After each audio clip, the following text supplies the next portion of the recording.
dan juga tutor dari Salt Academy dan Mas Aki yang nanti akan lebih panjang menjelaskan mengenai UI UX design gitu ya. Nah, sebenarnya apa sih teman-teman Salt Academy sendiri? Kita ingin mengajak teman-teman untuk memulai karir dari sekarang ya. Salt Academy merupakan online premium academy yang diinisiasi oleh Salt yang merupakan salah satu leading teknologi agency di Indonesia gitu ya. Lanjut. Sebelumnya masih ada lagi. Next-nya Nasya. Oke, langsung sini aja kalau gitu nggak apa-apa. Nah, teman-teman sendiri, sekarang kita melihat sendiri ada banyak sekali tantangan yang dihadapi oleh para pencari kerja gitu ya. Mulai dari keterampilan kerja yang belum dimiliki, yang juga kemudian apa yang dibutuhkan tidak sesuai dengan apa yang kita punya gitu ya. Kemudian keinginan untuk memulai karir di industri ini, tapi bingung ya, gimana sih cara mulainya gitu. Mulainya harus dari mana? Kemudian yang terakhir adalah keterbatasan ekonomi untuk bisa mendapatkan pendidikan yang berkualitas untuk siap kerja gitu. Lanjut. Nah, dari sini akhirnya teman-teman Salt Academy akhirnya memulai cara bagaimana sih sebenarnya mempersiapkan teman-teman untuk bisa memulai karir ya. Apa sih sebenarnya yang Salt Academy siapkan gitu untuk teman-teman memulai karir? Yang pertama adalah sebelum belajar, teman-teman akan mendapatkan konsultasi yang ramah dan juga cepat dan tanggap gitu ya. Kemudian proses registrasi di kami itu sangat mudah, jadi teman-teman juga bisa mendapatkan pilihan metode pembayaran yang bermacam-macam gitu ya. Jadi nggak perlu khawatir kalau nanti setelah program ini ya, setelah webinar kali ini mau nanya-nanya mengenai Salt Academy, nanti tim admin kita akan langsung menginformasikan semuanya dengan rinci dan juga jelas gitu ya. Kemudian saat belajar nanti teman-teman akan didukung oleh kurikulum yang berbasis dengan kebutuhan industri. Kemudian teman-teman akan didampingi oleh para pengajar yang expert dan juga praktisi di bidangnya. Dan yang terakhir adalah teman-teman bahwa kurikulum di Salt Academy itu dikembangkan oleh desainer pendidikan ya. Jadi nggak perlu khawatir bahwa yang dibutuhkan itu sudah sesuai dengan apa yang teman-teman akan pelajari nanti ya.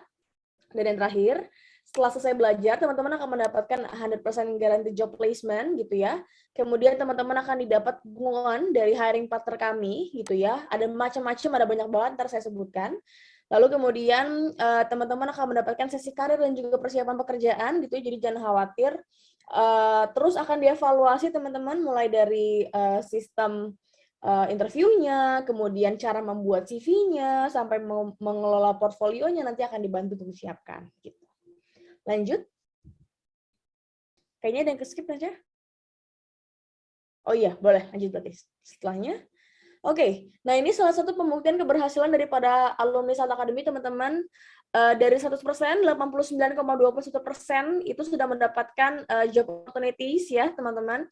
Kemudian lulusan kami diterima bekerja setelah lulusan itu kurang dari 2 bulan, teman-teman. Jadi dalam kurun 2 bulan itu teman-teman kami sudah diterima bekerja setelah kelulusan. Dan ini dia hiring partner kami, tentu Salt sendiri ya, karena kami merupakan salah satu business unit dari Salt. Lalu ada Gigs, ada Insignia, ada Redcom, dan macam-macam di sini yang teman-teman bisa lihat sendiri, atau bisa teman-teman lihat di website Salt Academy, itu lengkap banget, ada banyak hiring partner dari teknologi company yang membutuhkan talent-talent baru gitu. Nah, jadi sekarang kami sedang membuka juga rekrutmen ya, teman-teman, untuk kelas Golang, untuk kelas UI UX dan juga kelas digital marketing. Lanjut.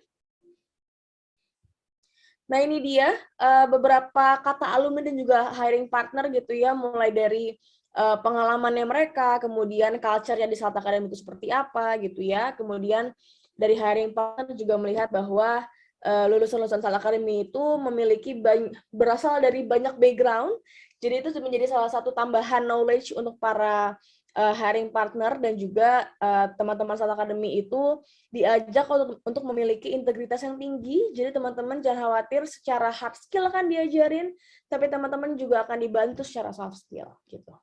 Lanjut. Nah, jadi Salt Academy teman-teman semuanya berbasis dengan kebutuhan industri ya. Dinilai dari Salt sendiri yang merupakan salah satu leading teknologi agency yang sudah 8 tahun ya. Berkecimpung di dunia teknologi dan juga lebih dari 500 project sudah kami kerjakan gitu ya.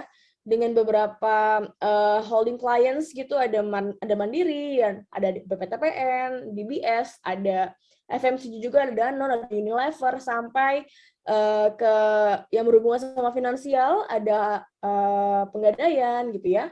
Nah, itu mereka semua adalah klien-klien yang nanti teman-teman akan belajar berdasarkan case-case yang pernah mereka alami gitu. Jadi case yang teman-teman akan dapatkan itu adalah case yang memang beneran nyata dibutuhkan dan juga akan dialami teman-teman di industri.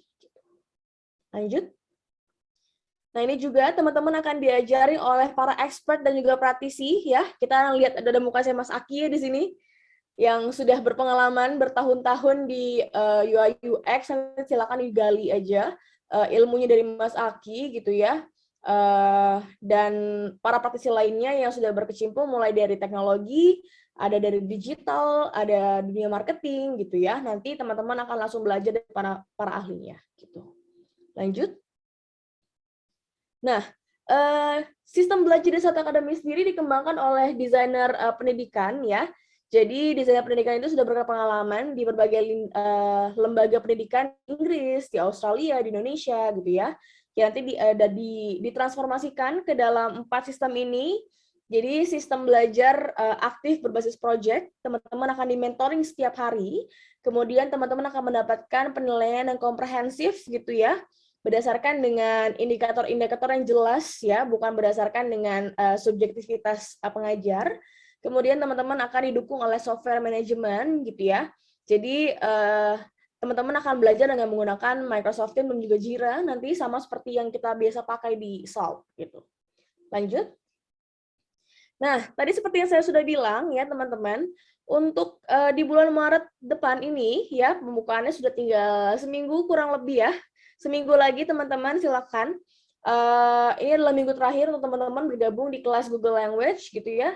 Di kelas Creative UI UX dan juga Digital Marketing yang akan bahas mengenai developing e-commerce business gitu ya. Untuk Golang itu di 16 minggu dan di UI UX dan juga Digital Marketing itu di 8 minggu teman-teman. Dengan waktu belajar, kalau yang Golang itu di weekday malam dan weekend full day. Kalau di UI UX itu full weekday gitu ya. Kemudian kalau digital marketing itu di weekday di jam 9 sampai jam 7 sampai dengan jam 9 malam, seperti itu. Lanjut. Nah, ini bergabung dengan Salt Academy teman-teman akan mendapatkan pembayaran yang sangat mudah gitu ya. Ada beberapa metode yang bisa dilakukan. Yang pertama adalah pembayaran penuh dengan tambahan harga lagi nanti ya, tambahan potongan harga yang lebih murah gitu ya. Kemudian teman-teman bisa melakukan cicilan selama program studi sampai dengan 5 bulan. Kemudian teman-teman akan mendapatkan opsi juga study no pay later, yaitu teman-teman bisa belajar dulu lalu bayaran nanti setelah teman-teman dapat kerja ya. Dan khusus spesial untuk teman-teman yang kali ini datang webinar ya, untuk kelasnya Mas Aki nanti gitu ya, yang dari harganya 10 juta teman-teman akan dapat diskon 10%, jadi akan dapat diskon 1 juta untuk teman-teman semua yang hadir di webinar kali ini. Ya, untuk info lebih lengkapnya bisa langsung aja WhatsApp ke nomor yang ada di sini atau bisa langsung kontak nomor yang tadi sudah menghubungi teman-teman saat mengingatkan webinar kali ini. Seperti itu. Sudah selesai teman-teman. Mari kita upgrade our life gitu ya. Upgrade your life untuk bisa memulai kira-kira apa nih setelah ini di hidup kita gitu ya. Nah, mungkin bisa jadi UI UX adalah salah satu jalan teman-teman membuka karir baru. Jadi silakan hari ini dikulik-kulik lagi ya, digali-gali lagi ilmunya dari Mas Aki. Mas Aki akan kasih banyak ilmu ke teman-teman. Jadi silahkan nanti kalau misalnya mau bertanya tinggal taruh di kolom komen, nanti akan diajak ngobrol lagi saat tanya jawab. Gitu ya Nasya ya. Yap, betul banget Kak Tias. Nah, thank you banget nih Kak Tias untuk informasinya seputar Salt Academy. Jadi buat teman-teman yang tertarik untuk join dengan kelasnya Salt Academy, bisa langsung menghubungin kontak yang tadi sudah diinfokan oleh Kak Tias ya. Oke, nah sekarang kita langsung aja masuk ke inti acaranya, yaitu Salt Academy Introduction to UI UX Design bersama dengan Kak Johan Hartomo, yang merupakan UI UX Instructor dari Salt Academy. Halo Kak Johan.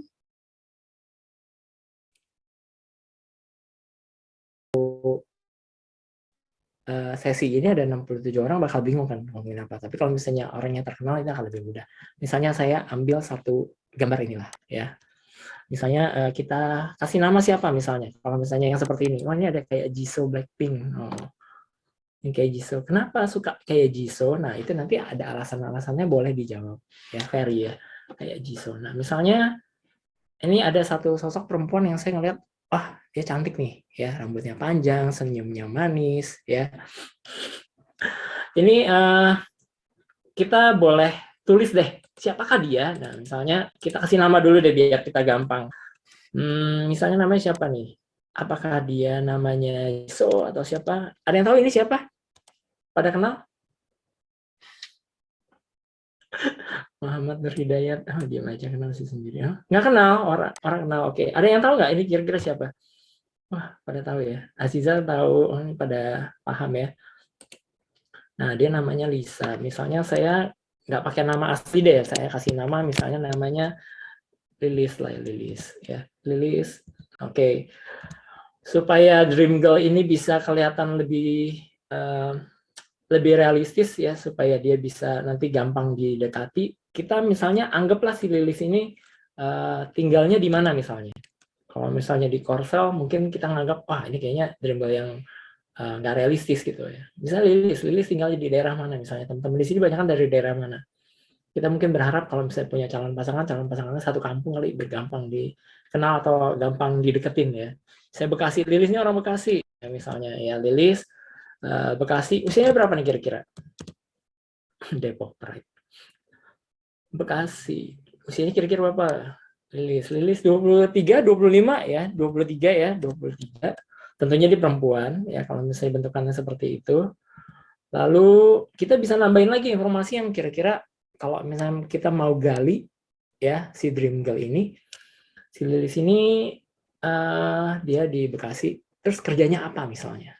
Ya, apakah masih kuliah ya dengan usia 23 ataukah dia misalnya jaga toko atau apa? Coba teman-teman boleh bantu. Kira-kira Lilis ini yang seperti apa sih? Apakah dia seorang selebgram? Apakah dia bidan, SPG, tukang sayur? Masa tukang sayur Lilis? Dia sih bisa aja ya, dia tukang sayur, dia pedagang, penjual jamu. Ini beneran nih, Dream Girl-nya penjual jamu. Bener. Ya udah. Anggaplah saya pilih yang paling dekat deh sama teman-teman di sini ya. Mungkin di sini ada yang baru lulus ya, fresh graduate atau mungkin masih lagi kuliah. Saya anggap si Lilis ini mahasiswi dulu deh, ya biar nggak terlalu mahasiswi ya, mahasiswi Indonesia Silver. Oke. Lalu Lilis Bekasi 23 mahasiswi. Oke, itu dulu deh ya. Biar data yang mungkin saya udah punya. Next-nya ya, kita perlu tahu personality dari si Lilis ya. Jadi apakah Lilis itu ya ini ngomongin personality, apakah Lilis itu seorang yang extrovert, introvert ya. Ini kalau misalnya mau ngobrol-ngobrol lebih panjang lagi sama Kak Tias mungkin akan cari tahu zodiaknya tuh apa sih si Lilis ini ya, karena zodiak ini akan berpengaruh dengan jodoh misalnya ya. Apakah dia orangnya yang lucu gitu ya, apakah dia bossy ya, logical atau emosional. Ini kira-kira kalau dari teman-teman coba pilih extrovert atau introvert. Dia goofy, funny, strict atau bossy, ya dia logical atau emosional. Boleh ditanda-tandain ya. Coba pakai si annotate-nya. Lalu kalau menurut saya si Lilis ini karena dia orangnya ramah ya, mungkin saya ngerasa dia orangnya ekstrovert ya. Nih, mungkin dia juga orangnya lucu ya kayak gitu ya. Boleh pakai stem aja, jadi nggak terlalu ini, pakai stemnya aja, stem ya. Mungkin ini yang pakai handphone ya, apakah dia orangnya emosional, apakah orangnya logical. Nah nanti kalian bisa tanda-tandain ya kayak gitu. Oh, saya ngerasa orangnya extrovert. Oh, saya ngerasa orangnya introvert. Nanti kita bisa tanda-tandain. Oke, boleh ya. Wah, banyak kan pada merasa kalau di sini ternyata extrovert ya. Funny, emosional. Oh, ternyata dia nggak terlalu logical ya. Lebih banyak menganggap kalau Lilis ini orangnya emosional. Saya catat di kertas dulu ya. Nanti kita akan ulang lagi coba untuk kerja ini. Oke, udah. Ada lagi yang masih belum? Ya udah, oke. Ya, ini saya akan clear dulu. kita akan lanjut lagi ya. Jadi dia extrovert, dia funny, lalu dia emosional ya, buat teman-teman ngerasa kayak di sini si Lilis tuh kalau lihat dari tampilan bentukannya kayak gitu, dia seperti itu orangnya. Oke. Aduh, saya lanjut dulu. Ya. Nah, sekarang saya butuh teman-teman di sini juga untuk ya, nulis lagi sepertinya hyper ambivert. Oke, saya butuh teman-teman dari sini untuk kira-kira si Lilis ini ada nggak sih hal-hal yang dia suka atau hal-hal yang dia nggak suka ya? Sama kan seperti kita misalnya lagi PDKT sama orang, kita udah tahu nih orang suka apa, nih orang nggak sukanya apa gitu ya.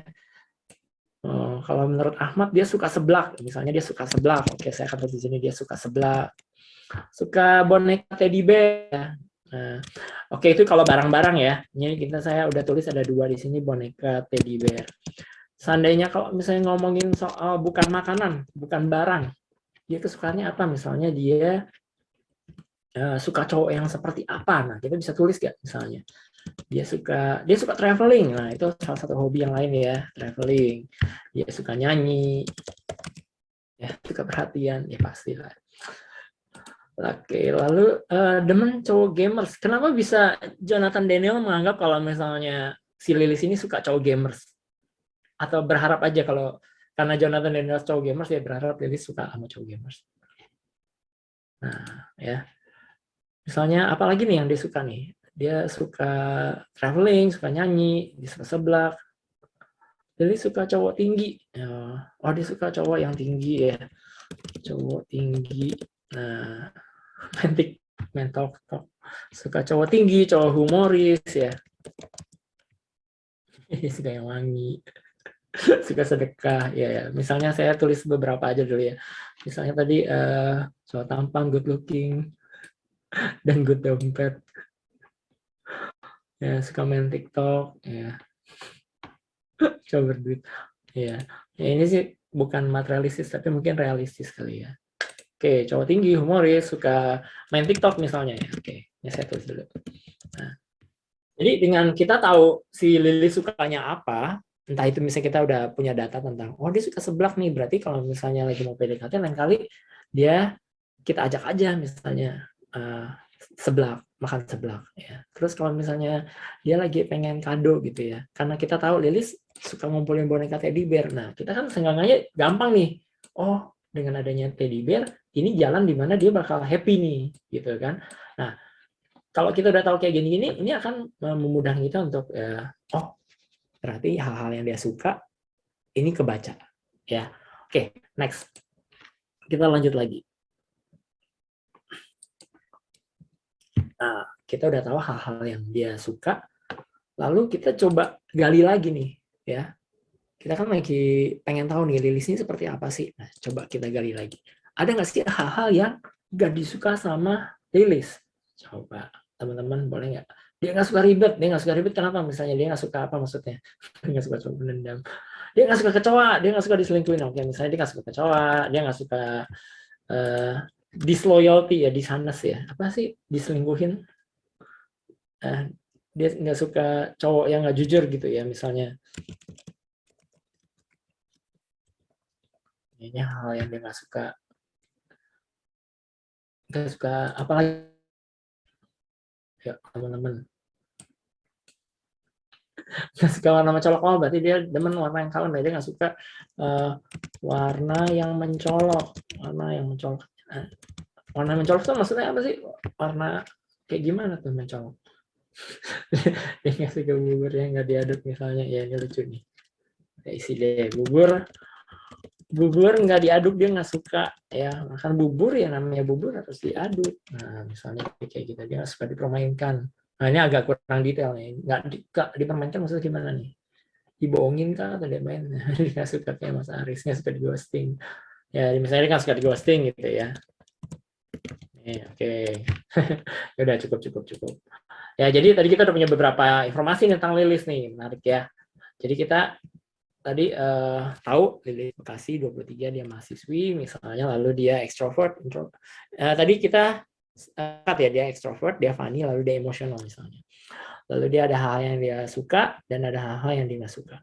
Nah, terus kadang-kadang kita juga perlu tahu nih kalau misalnya emang dia mahasiswi, apakah dia udah punya penghasilan kah? Bisa aja kan ada mahasiswi yang dia kerja atau mungkin dia udah selebgram gitu, dia aktif gitu di endorse ya kan.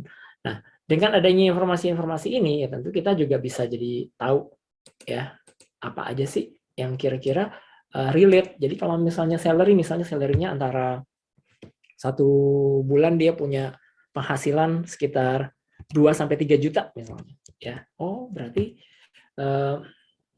kemungkinan dia kalau misalnya diajak jalan atau diajak traveling ya dia akan punya budget yang sekian-sekian ya. Misalnya dia gajinya ya misalnya di sini ada nulis gajinya 6 juta ya, berarti dia ada kemungkinan ya kalau kita mau ajak jalan atau kita mau ajak makan ya dengan penghasilan dari segitu ya kita bisa bayangin kira-kira apa aja yang bakal dia suka gitu ya. Kayak tadi hobi nih, misalnya tadi hobinya nyanyi sama main TikTok ya. Nah, terus habis itu brand ya kan, apakah dia penggemar Samsung ya kan. Kemarin ada yang lihat nggak lagi rame ada video di mana si Jennie Blackpink diajak foto ya, tapi begitu yang ngasih foto iPhone dia nggak mau, dia maunya cuma pengguna Samsung doang. Kalau Samsung dia oke, kalau iPhone dia nggak mau. Ada kayak gitu-gitu ya. Favorite brands misalnya apalah ya kira-kira kayak tadi aku sebut Samsung lah, Samsung aja lah gitu ya. Jadi dia sukanya pakai Android, dia bukan orang yang senang pakai iPhone ya. Suka bilabong. Panji usia berapa ya? Masih ini? Masih nggak terang nggak sih produk-produk bilabong? Bilabong. Wah, ini sekarang udah jarang muncul di anak-anak ya. Kirain Erigo ya, kirain orang sekarang kan apa-apa Erigo. Kalau anak Jakarta tuh kayak baju Jabodetabek, baju adatnya Erigo. Kitrok, aku nggak tahu deh kalau Kitrok. Nah kalau favorite foods tadi apa? Seblak ya? Seblak, selain seblak apa lagi misalnya? Starbucks, oh harus Starbucks ya. Cilok ya. Geprek Pak Gembus.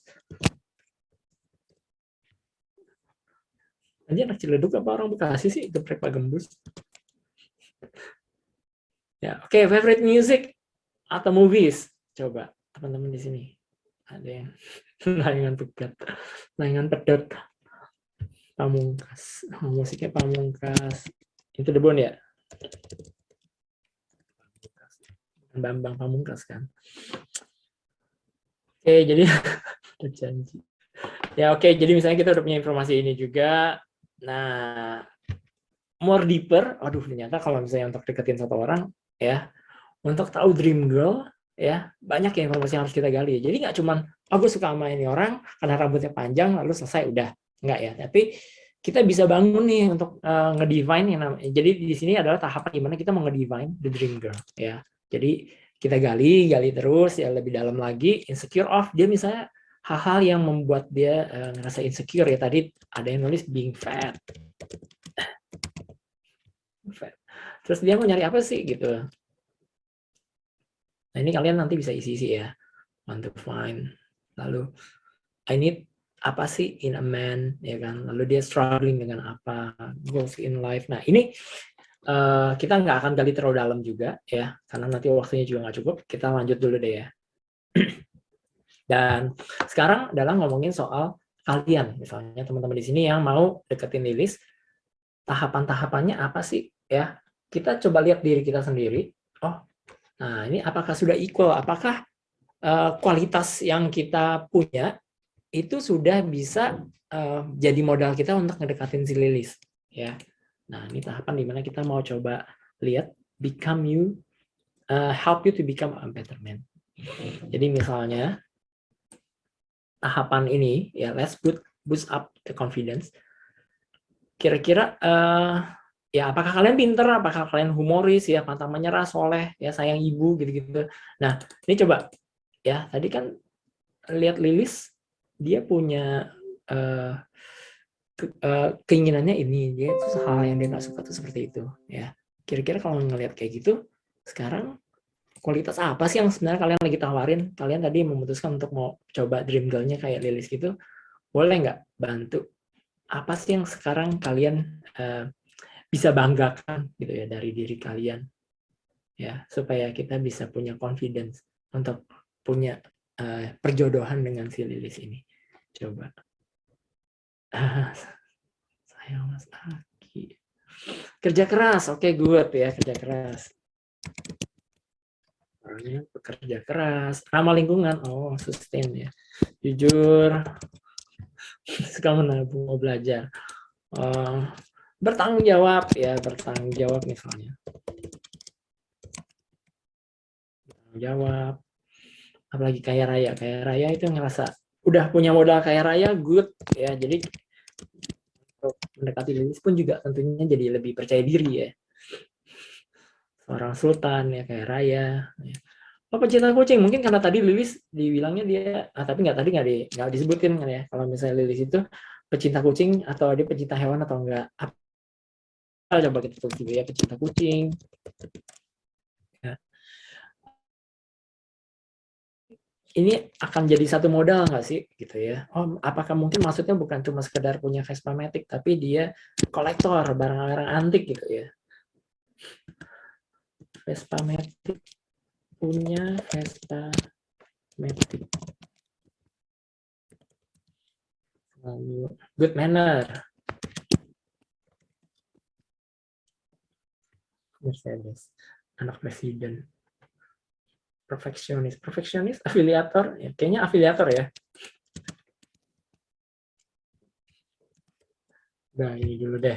Nah, oke. Jadi dari tahapan-tahapan yang udah kita buat, jadi ada tadi tahap yang pertama adalah kita ngedefine siapa sih dream girl-nya. Lalu yang kedua kita gali ya, sebenarnya kita jadi orang yang lebih baik ya. Kita yakin kita punya modal sebagai modal dasar mendekati Lilis itu seperti apa ya. Ini ngomongin soal dua tahap yang sebenarnya nanti akan kita rekap ya. Jadi dua tahap ini biasanya yang kita lakukan, kita harus salin ya dua part tersebut. Misalnya saya akan pindahkan ke Figma deh ya. Jadi saya di sini ada satu kolom di mana teman-teman nanti bisa join ya. Ini adalah si kolom tentang Lilisnya sendiri. Saya mau share ke teman-teman ya, kalian bisa join untuk bantu coba isi yang bagian ininya kali ya, tapi jangan terlalu heboh dulu. Kita coba ya copy link. Oke, nah ini saya akan taruh di chat. Silakan teman-teman boleh yang lagi aktif buka. Ini ada Panji sudah join ya, ada Muhammad Neil dan yang lain-lain. Oke, ya saya akan coba duplicate. Jadi saya pindahin. Kelihatan nggak sih sekarang ininya, Figma-nya? Udah tampil belum di layar kalian? Belum, Kak. Masih presentasinya. Oke, jadi ini ya. Jadi sekarang saya sudah ada di halaman ini. Udah kelihatan? Oke, udah. Oke. Nah, kita bisa pindah nih. Ya, tadi informasi-informasinya ada apa aja nih ya. Jadi apakah tadi saya punya data-data tentang si Lilis ini siapa aja. Ya, jadi ini saya bisa copy ya. Jadi Lilis ini adalah orang Bekasi, 23 tahun, mahasiswi ya. Lalu informasi ini saya pindahkan ke Figma ya.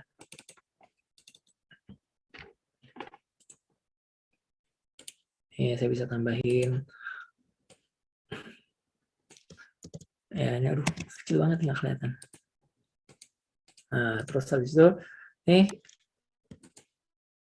kita tadi ada interestnya Lilis sukanya apa aja ya.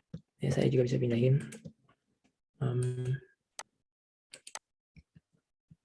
Ya, jadi dia apakah dia extrovert ya. Informasi ini saya copy juga.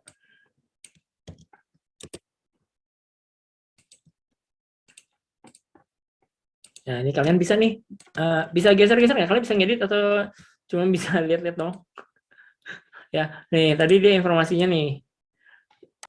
Coba digeser-geser nih. Ya. Nih.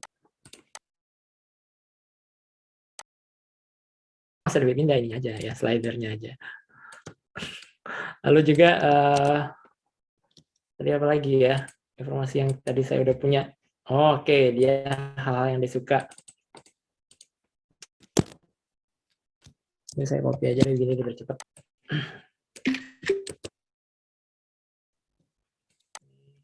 Dia sukanya ini, lalu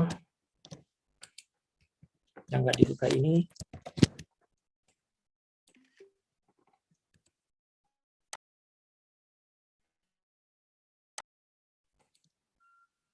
Ya, yang nggak disuka pain points atau yang frustration.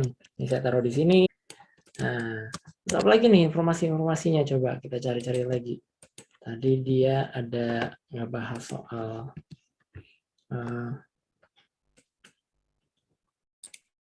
ya.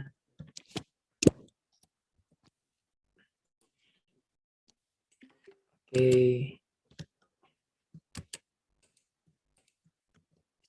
Ini informasi yang lebih tentang si Lilis.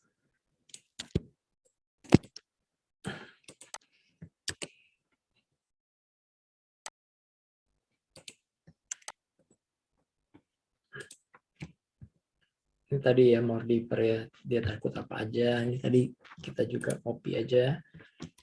Oke.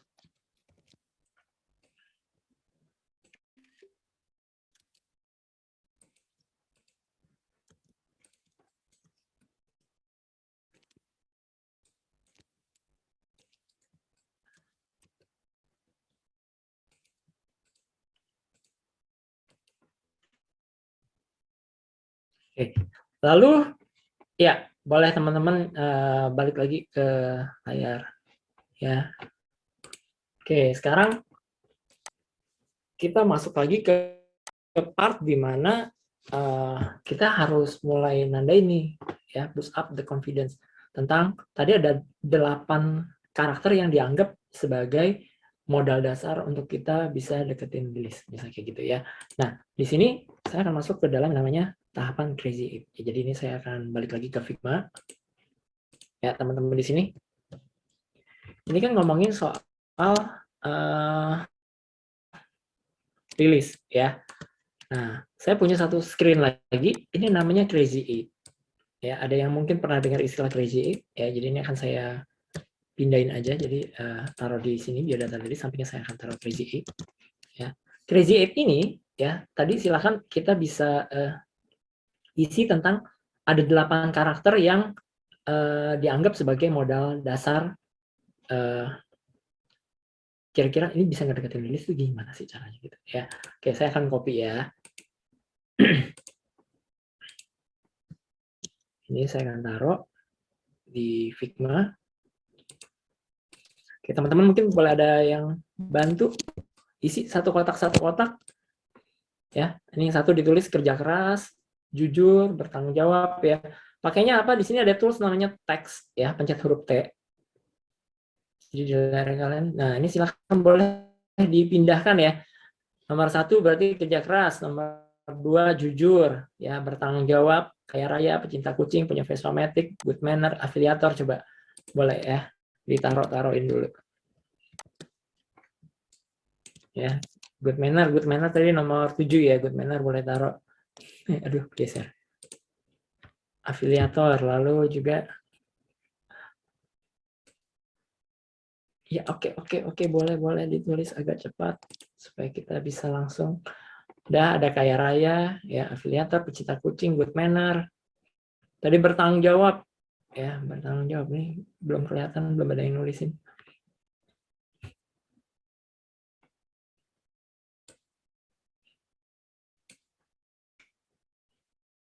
Oke, udah ya. Ini ada 1, 2 jujur nih, pencinta kucing, punya face romantic, kaya raya, bertanggung jawab. Oke, boleh ditaruh di situ. Nah, ya.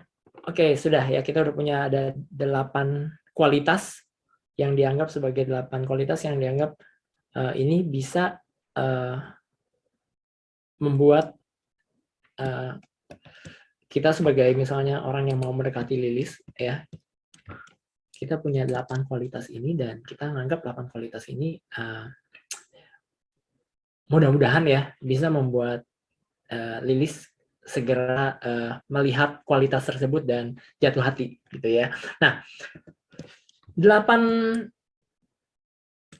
kualitas ini biasanya kita sebut sebagai 8 ide untuk mulai PDKT ke Lilis, dan triknya adalah apa yang kita lakukan. Biasanya kita akan lakukan, jadi di sini di dalam ini ada namanya stem ya.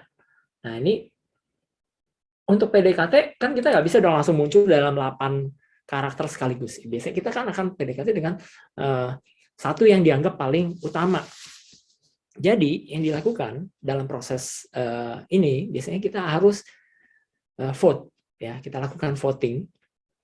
Ya, ini di sini masih ada 63 partisipan. Saya boleh minta teman-teman yang mungkin yang udah buka Figma-nya atau mungkin yang belum pakai Figma yang masih di Zoom mau pakai Annotate ya. Silakan kita vote kira-kira kualitas mana sih yang dirasa ini bakal paling nomor 1 nih kalau mau dijalanin supaya dia nanti bisa paling menjawab kebutuhan Lilis ya. Jadi kita harus balik lagi lihat nih ya. Kalian lihat tadi si Lilis itu ngerasa dia sukanya apa sih, dia nggak sukanya apa. Nah kira-kira mana yang paling, kalau misalnya dia nggak sukanya ini ya, hal mana sih yang bakal paling menjawab kebutuhan ya kan. Nah terus kalau misalnya dia sukanya ini, hal mana sih yang dianggap bakal paling disukai sama Lilis gitu ya, kayak gitu. Coba, oh di sini pada udah ngasih vote ya. Nih, vote ada kerja keras, jujur gini. Wah, ini masing-masing kasih vote.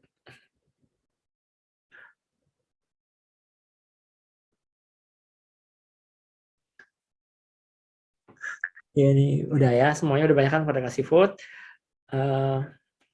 Kalau dilihat sih kayaknya yang kaya raya juga banyak ya, mungkin bisa jadi ini yang nomor 1 ya. Ini nomor 1, lalu yang nomor 2-nya nextnya yang kerja keras kayaknya ya. Oke, jadi ada 2 yang dianggap sebagai kualitas paling teratas yang bisa dipakai untuk kita tampilkan untuk PDKT ke Lilis ya. Jadi kalau misalnya kaya raya kan mungkin ada yang ngerasa oh kalau saya PDKT-nya dari kaya rayanya doang nanti akan ada feedback nggak atau cuman kepincut doang terus habis itu malah nggak jadi gitu kan.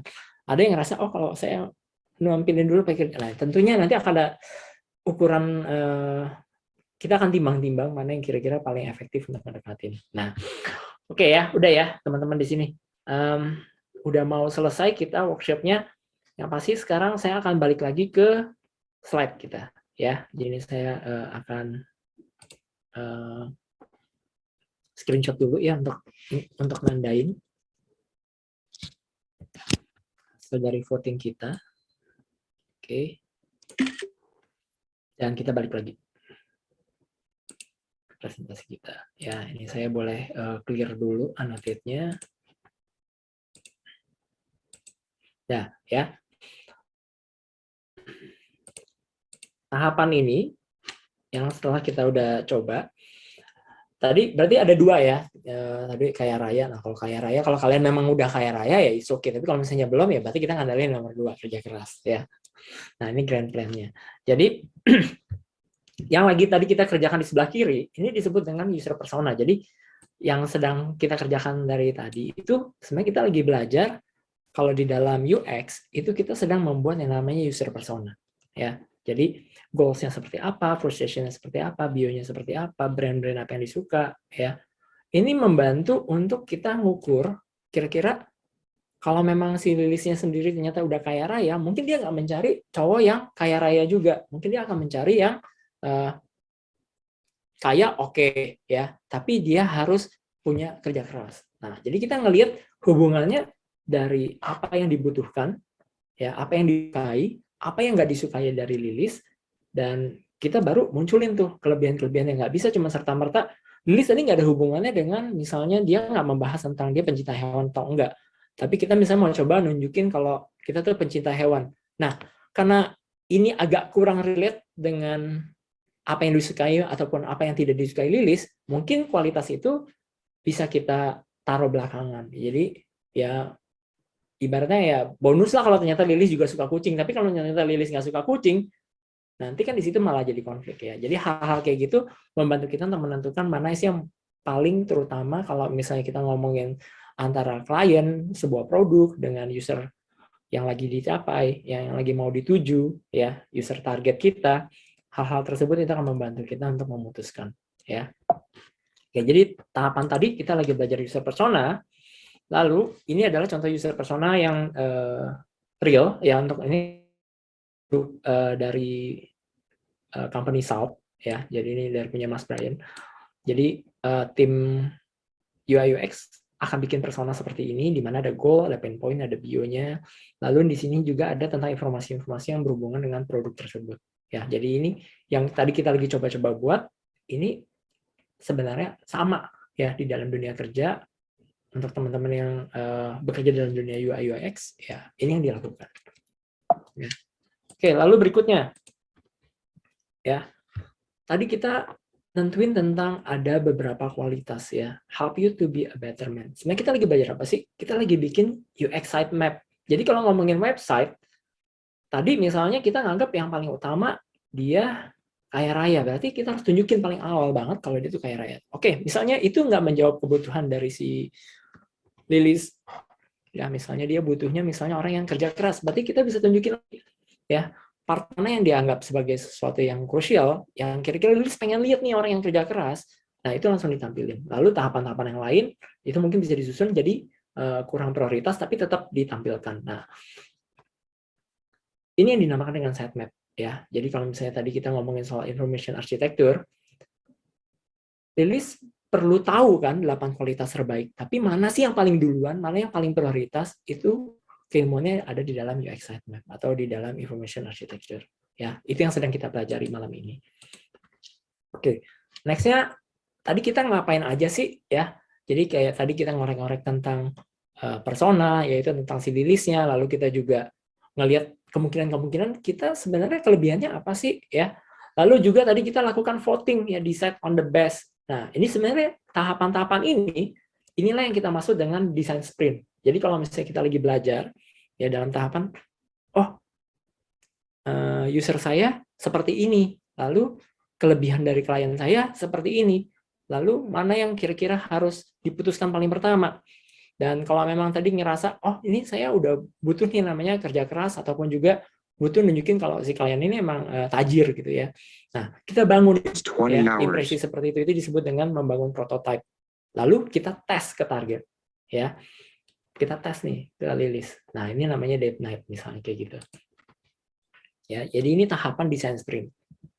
Nah, ini contoh design validation. Jadi kalau misalnya sebuah prototype udah jadi ya. Nah, ini misalnya nih di dalam mobile, ditaruhlah di mobile lalu dites. Nah, ini ada yang namanya interview. Tahap di mana kita lakukan antara orang yang bikin, misalnya kita udah jadi desainer, lalu kita lihat user pakai prototipe kita tuh seperti apa ya di dalam satu ruangan tertutup, lalu kita cek kira-kira user ini ngerasa bingung atau lancar-lancar aja, atau happy pas make, atau justru dia malah bete, oh ini kok ngerepotin ya makainya, aplikasi ini kok susah ya, gitu-gitu. Nah, ini dinamakan tahapan design validation, dan kita akan lakukan ini kalau misalnya di dalam pekerjaan, di dalam real work, hal-hal ini yang biasanya akan kita lakukan. Nah, terus kalau di dalam kelas gimana? Nah, di Salt Academy juga kita juga lakukan tahapan-tahapan ini. Jadi memang proses belajarnya sama seperti kita lagi mengerjakan proyek asli, kayak gitu-gitu ya. Nah, oke, sebagai penutup kita ngomongin soal jadi creative UI UX itu ngomongin apa sih ya? Kita punya kita udah belajar, kita udah miliki skill ini, lalu kita bisa jadi orang-orang atau menjadi pekerja di bidang apa. Nah, creative UI UX talent ini bisa nanti larinya ke pekerjaan-pekerjaan seperti ini ya. Jadi UX strategist ini ngomongin soal chief experience officer, ngomongin soal UX director, UX manager. Lalu kalau misalnya teman-teman yang di sini mungkin kuat ya, senang dengan penelitian ya, user researchers. User researchers ini biasanya ada tahapan, yaitu antara market research maupun juga user research. Ada dua kiblat yang agak berbeda ya. Jadi kalau misalnya ngomongin market, berarti mana yang paling gampang dijual. Kalau user research, mana yang paling disukai sama digunakan ya. Lalu ada information architecture, lalu juga ada ngomongin interaction design, ya visual design, UX metric, terus juga ini ada SEO, profesional, macam-macam di bagian dari UX metric dan analytics, ya. Lalu juga ada coding front end, ya. Jadi kalau misalnya di saat kebetulan juga ada belajar front end, ya, ada belajar back end juga, ya. Cuma programnya kayaknya udah lagi berjalan ya Kak. Jadi sekarang tujuannya adalah kalau misalnya teman-teman yang mungkin menguasai ini, punya talent di sini, ya kalian nanti bisa menjadi seorang web designer, UI UX developer, ya digital designer, front end developer, atau product designer, ya. Jadi belajar kreatif UI UX itu ternyata membuka banyak peluang dan lowongan-lowongan di mana kalian bisa raih ini, gitu ya. Jadi mudah-mudahan sih apa yang kita lagi coba hari ini membuat menarik minat kalian sehingga kalian jadi kebayang proses belajarnya yang seperti ini ya. Ya ternyata untuk menjadi seorang UX designer saya akan banyak melakukan proses penggalian ide, kita akan banyak melakukan proses design thinking dan seterusnya kayak gitu-gitu. Oke, ini adalah akhir dari slide saya. Terima kasih buat teman-teman yang sudah join sore ini. Saya kembalikan ke Kak Nasya. Oke, wah thank you Kak Johano, menarik banget ya sesi malam hari ini. Kita jadi lebih tahu gimana UX skill itu seperti apa, terus tahap-tahapnya seperti apa, tujuannya tuh nanti buat apa, terus apa sih fungsinya user persona, kemudian jadi bikin desain tuh nggak cuma asal-asalan aja gitu, harus punya tujuan yang mau disasar tuh apa gitu ya Kak ya. Yeah. Oke, nah ini udah ada beberapa pertanyaan nih Kak yang masuk. Kita langsung aja masuk ke sesi tanya jawab ya Kak ya. Boleh. Oke, ini ada beberapa pertanyaan yang masuk. Yang pertama dari Kak Panji. Kak Panji ini pertanyaannya adalah, Kak mau tanya, untuk tahap research, kapan kita harus pakai kuantitatif, kapan kita harus pakai kualitatif? Ya. Oke, pertanyaan yang bagus. Jadi kalau misalnya ngomongin kuantitatif, harus tahu dulu kuantitatif itu kapan dilakukan, kualitatif kapan dilakukan, ya kan? Okay. Pertama, pertimbangannya tentu adalah masalah waktu, ya kan?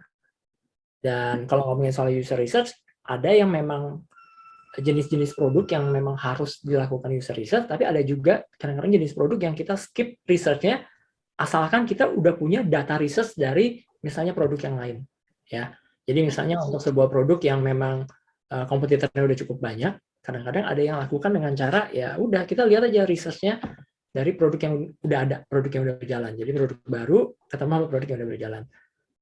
Nah, kapan pakainya? Ya itu, kalau misalnya waktunya panjang, kualitatif tentu yang namanya ngomongin soal kualitas, itu akan jauh lebih dapat insight, ya kan?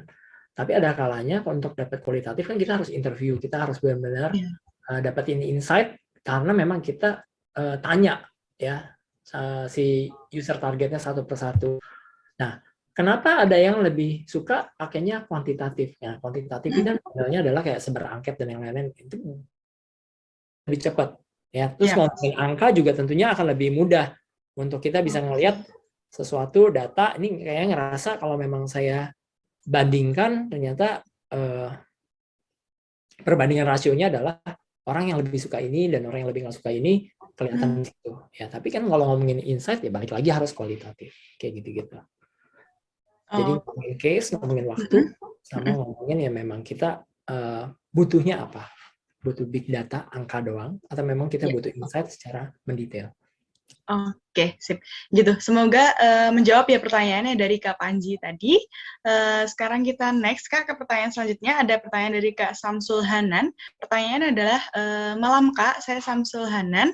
Izin bertanya, bagaimana cara membangun UX writing yang baik, sesuai dengan target user, dan menarik dengan cepat menggunakan metode desain sprint, di mana banyak dari UX designer cukup kesulitan pada tahap ini. Dan kadang UX writing yang dibuat kadang tidak menarik, gitu Kak. Oke, karena ngomongin UX writing ini mungkin ngomongin penulisan kan. Jadi sebenarnya kalau dalam desain sprint saya sih agak belum banyak menemukan kasus-kasus di mana kalau desain sprint kan memang proses desain cepat ya kan sampai prototyping. Ini biasanya belum melibatkan UX writing. Ya, UX writing ini memang lebih ke saat dimana kalau memang produknya sudah mau launch, kita ngerasa kayak kalimat-kalimat yang akan membantu untuk user mencapai goals-nya dia, ya itu terbantu dengan penulisan-penulisan yang tepat. Ya, untuk ilmu UX writing sih sebenarnya nggak cuman UX designer itu biasanya bakal kena dengan si UX writing. Jadi UX writing ini biasanya ada lagi ilmu-ilmu background tambahan ya, seperti ngomongin soal jargon, penulisan, kira-kira apa yang dibutuhkan user agar user bisa paham dengan cepat sama bisa nggak cuman paham, tapi dia juga suka mau melakukan tindakan yang kita harapkan berikutnya. Jadi call to action-nya harus benar dan yang lain-lain. Jadi ini menarik sih untuk sesi UX writing. Mungkin kapan-kapan bolehlah kita bikin sesi lagi ya untuk UX writing ini sendiri, Kak Nasya. Boleh nih Kak, menarik banget ya. Nanti bisa jadi masukan nih buat materi ke webinar selanjutnya gitu. Oke, terima kasih Kak Samsul Hanan pertanyaannya. Semoga menjawab ya Kak. Kalau misalkan masih ada yang kurang jelas bisa di chat lagi di bawah. Oke, kita next Kak ke pertanyaan selanjutnya. Ada pertanyaan dari Kak Rio Sadewa. Pertanyaannya adalah, izin bertanya, metode UX yang sering dipakai perusahaan saat ini yang ngetren tuh apa? Gitu. Oh, oke. Jadi kalau misalnya ngomongin tren, ya yang dilakukan oleh company-company besar, misalnya kayak Octave, Traveloka, ya mereka pasti akan punya tahapan proses desain di mana memang mereka punya UX research sendiri, ya kan? Dan mereka juga untuk sebuah fitur pun mereka juga nggak segan-segan untuk melakukan yang namanya A/B testing dan yang lain-lain. Jadi proses UX itu kalau dibilang mau bikin tampilan mock-up bisa cepat, itu bisa desain sprint. Tapi kalau misalnya mau ngomongin UX yang bagus, ya tentunya itu proses yang panjang, nggak sebentar. Kayak gitu kan, Asya. Jadi kalau misalnya ngomongin trennya sama, ya masih mereka akan punya tim, mulai dari research, lalu mereka akan bikin beberapa prototype, lalu mereka akan tes ke user langsung. Kalau perusahaan-perusahaan gede itu kayak gitu. Oke, nah itu tadi beberapa tahap-tahapnya ya Kak, yang biasa dipakai di perusahaan-perusahaan yang sedang ngetren saat ini, gitu Kak Rio. Semoga menjawab ya Kak Rio. Next kita dari Kak Muhammad Nail, pertanyaannya adalah untuk tools yang digunakan di dunia profesional atau dunia kerja selain Figma, apa saja aplikasi pendukung atau pelengkapnya? Gitu Kak, selain Figma nih apa? Oke, jadi kalau misalnya di Salt sendiri yang dipakai kan sebenarnya ada pakai XD dan ada kayak Figma, ya kan. Tapi kalau di luar sana sih ada lebih banyak lagi. Jadi dulu di Salt sendiri ada pakai Marvel untuk prototyping, ya kan. Kalau misalnya di company-company lain ada juga yang pakai kayak InVision, ya. Dan untuk wireframing sendiri ada yang pakai Balsamiq, ya macam-macam sih tergantung produknya juga. Ya kan ada produk yang memang mungkin produknya lebih ke teknologi atau mungkin produknya memang lebih ke penggunaan sehari-hari, dia akan punya fitur yang berbeda untuk bikin prototype. Jadi kalau yang saat ini saya tahu paling populer masih XD sama Figma. Oke, masih XD dan Figma ya kayak untuk yang masih populer lah buat saat ini ya. Iya, gitu. XD karena dia grupnya Adobe kan, jadi orang ngerasa kayak dia lebih ini. Lebih itu ya, lebih meyakinkan lah kayaknya. Oke, nah pertanyaannya dari Kak Sali, harganya berapa kalau mau online course di Salt Academy? Apa nanti disalurkan bekerja? Oke, saya izin jawab ya Kak Johan ya. Untuk harga kelas UI UX di Salt Academy nanti kelasnya ada di harga 10 juta, belajarnya selama 2 bulan. Nah, tapi khusus buat teman-teman yang join di webinar kali ini, ada diskon 10%, yaitu 1 juta. Jadi, hanya 9 juta aja, kakak bisa langsung menghubungin kontak yang nanti bisa lewat DM Instagram, atau boleh direct chat ke saya, nanti nomor handphone kakak nanti akan ada admin kami yang menghubungin, gitu Kak Sali. Oke, kita next ke pertanyaan selanjutnya, ada dari Kak Akmal Raffi. Pertanyaannya adalah, izin bertanya Kak, bagaimana cara saat kita interview user, itu nggak canggung? Sama gimana cara kita biar bisa dapat informasi lebih dari user agar dapat memastikan user? Terima kasih Kak. Oke, mungkin bisa kasih tips sedikit nih, Kak. Nah, ini menarik nih. Karena kan ngomongin soal user experience, kuncinya dari seorang UX designer adalah punya empathy, ya. Jadi kita sebenarnya udah harus bisa ngebaca kira-kira user kita ini sebenarnya nyaman nggak sih kalau misalnya kita tanya, atau misalnya kita ngerasa user ini atau calon user atau user target kita itu kira-kira memang dia dalam kondisi seperti apa sih, sehingga pas kita mau nanya pun ya, kalau ternyata dia interest juga dengan apa yang kita obrolin, tentunya kita akan ngerasa kayak nyaman-nyaman aja, kita nggak akan canggung, ya kan. Jadi kuncinya adalah kita dari awalnya udah tahu, ya, kita udah punya satu set di mana saat kita mau bertanya, tujuannya adalah kita mau gali, kita mau dapat insight, bukan pengen kayak ngorek-ngorek kepo doang, tapi memang kita pengen sama-sama dapat perasaan yang sama tentang sebuah produk atau misalnya sebuah problem, kayak gitu sih, Kak. Oke, jadi biar sama-sama merasakan gitu ya, Kak, ya. Oke. Nah, ini ya, jadi kalau misalnya baca-baca buku-buku tentang UX, pasti banyak banget deh, Kak, muncul kata empati di situ. Empati, iya sih, benar, Kak. Penting banget tuh ya empati. Berkaitan dengan nyambung juga gitu ya ke desainnya dan segala macamnya gitu. Oke, mungkin ini 2 pertanyaan terakhir ya, Kak, ya. Yang pertama dari Kak Jonathan Daniel, pertanyaannya adalah kalau job desk UX research, UX designer, UX writer itu apa ya, Kak? Oke, job desk-nya jadi berhubungan dengan user experience, tapi kalau misalnya designer ya tentunya bertanggung jawab sama desain ya. Jadi mulai dari dia mungkin ada yang mulai dari research, ada juga beberapa UX designer kayak di South, itu biasanya mereka personanya bahkan juga udah dapat dari klien. Kliennya udah nentuin nih kira-kira mau si dream girl-nya itu tadi kayak gimana, ya kan? Jadi yang dimulai adalah dari si desainer itu dia hanya start dari misalnya membaca si persona, lalu menentukan kira-kira ini tahapan berikutnya yaitu si crazy eight-nya misalnya kayak tadi ya. Ini mana yang paling dekat untuk dijawab ya, goals-nya. Kira-kira frustrasinya mana yang harus coba dipecahkan. Itu jadi UX designer startnya dari sana. Nah, data-data itu tadi didapat dari mana ya? Itu tadi tugasnya UX researcher, ya kan? Jadi kalau misalnya ada beberapa company yang dia belum punya UX researcher, biasanya kemungkinan juga dia dapat briefnya memang udah dapat dalam bentuk research. Nah, kalau misalnya belum ada, ya berarti UX designer-nya kadang-kadang harus merangkap sebagai UX researcher. Jadi dia gali seperti tadi yang kita lagi kerjakan sama-sama di awal. Nah, tadi juga ada sempat ada pertanyaan tentang UX writer. UX writer ini kan ngomongin soal penulisan, ya kan? Ngomongin soal bahasa apa sih yang dipakai sih supaya pengguna merasa nyaman dengan produk tersebut, ya kan?